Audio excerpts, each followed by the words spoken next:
In this video, we are going to see that if we want to reduce the size of any particular video to any specific size, let's say you have a requirement on ManyChat or any social media website that requires you to, let's say, upload only 10 MB of video, but this video is 44 MB.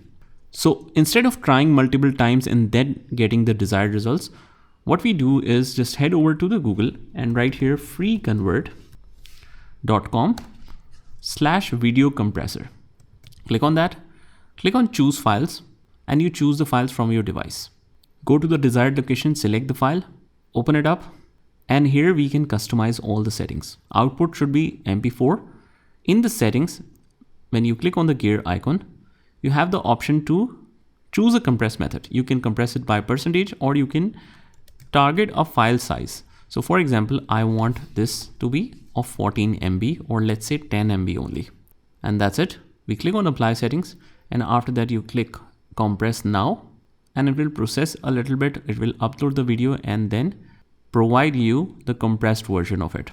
So once that is compressed, as you can see, it saved 78% of the file size. Click on download and it will download it in your download section.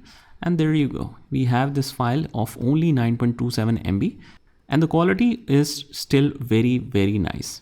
So that's about it. That's how you do it. I hope you found this video helpful. And if you did, hit the like button and subscribe to our channel, and I will see you in the next one.